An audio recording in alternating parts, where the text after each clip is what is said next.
একদিন স্বামীর সঙ্গে ছোটোখাটো কথা কাটাকাটির পর রাগ করে সোজা বাপের বাড়ি চলে এলাম। বেরোনোর সময় জোর গলায় বলে এসেছিলাম, তোমার সংসার আর আমি করব না। স্বামী কিছু না বলে শুধু স্থির দৃষ্টিতে আমার দিকে তাকিয়েছিল। বাড়িতে পৌঁছাতে দাদা বিস্মিত হয়ে জিজ্ঞাসা করলো, কী রে দিদি, হঠাৎ এলি যে? আমি একটু বিরক্ত হয়ে বললাম, কেন, আমি কি আমার বাপের বাড়িতে আর আসতে পারবো না নাকি? দাদা হেসে বলল, সে কথা নয়, তবে সাধারণত তোকে এলে আগে থেকে জানাতে দেখি তো, আজ না জানিয়ে এলি তাই জিজ্ঞাসা করলাম।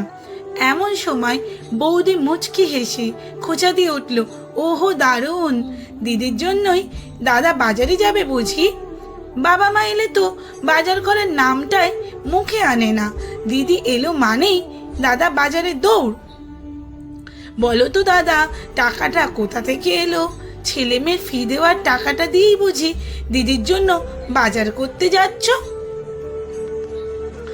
বৌদির কথায় আমি স্তব্ধ।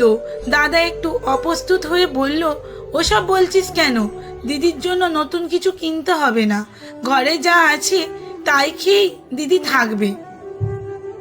ঠিক তখনই মা এসে বললেন, ওহো এসেছিস মা, টিফিন খেয়েছিস তো? আমাদের তো সকাল সকাল খাওয়া হয়ে গেছে, চাইলে মুড়ি তেল মাখিয়ে খেতে পারিস তুই।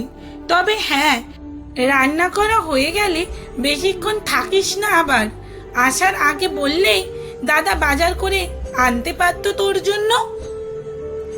সব শুনে মনে হচ্ছিল আমি যেন আমার নিজের শৈশবের বাড়িতে নয়, অন্য কারোর বাড়িতে এসে পড়েছি। বুকটা হু হু করে উঠছিল, কিন্তু কান্না চেপে রেখে আমি হেসে বললাম, থাক দাদা, বাজারে যাওয়ার কোনো দরকার নেই। আমি আসলে থাকার জন্য আসিনি, পথে যাচ্ছিলাম, তাই তোমাদের সঙ্গে একটু দেখা করে গেলাম। এখন যাই, ঠিক আছে? মা অবাক হয়ে বললেন, এখনই যাবি? আমি বললাম, হ্যাঁ। মা এবার উঠি, সময় পেলে একদিন ঘুরতে এসো আমাদের বাড়িতে।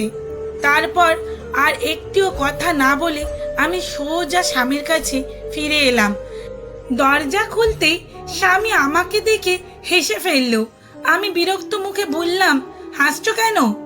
ভালোবাসি বলেই তো ফিরে এসেছি নাকি? স্বামী মুচকে হেসে উত্তর দিল, জানি তো, তুমি বরং রান্না বসাও, আমি বাজার থেকে সব কিছু নিয়ে আসছি। সেদিন আমার মনটা যেন হঠাৎ খুলে গেল। বুঝলাম বিয়ের পরে আসল আশ্রয়, আসল নিজের জায়গা হলো স্বামীর সংসার। বাপের বাড়ি যতই আপন মনে হোক, বাস্তবতা হলো স্বামীর ঘরই মেয়েদের আসল ঘর। আচ্ছা, আপনারাও কি একমত? যদি একমত হন তাহলে কমেন্টে অবশ্যই জানাবেন। পাঠে অঞ্জলি ঘোষ, লেখাটি সংগৃহীত। এবং লেখাটি যদি ভালো লেগে থাকে তাহলে একটি লাইক, কমেন্ট ও ছোট্ট শেয়ার করা অনুরোধ রইল আপনাদের কাছে। ধন্যবাদ। আরও গল্প পেতে পেজটি ফলো করে রাখুন।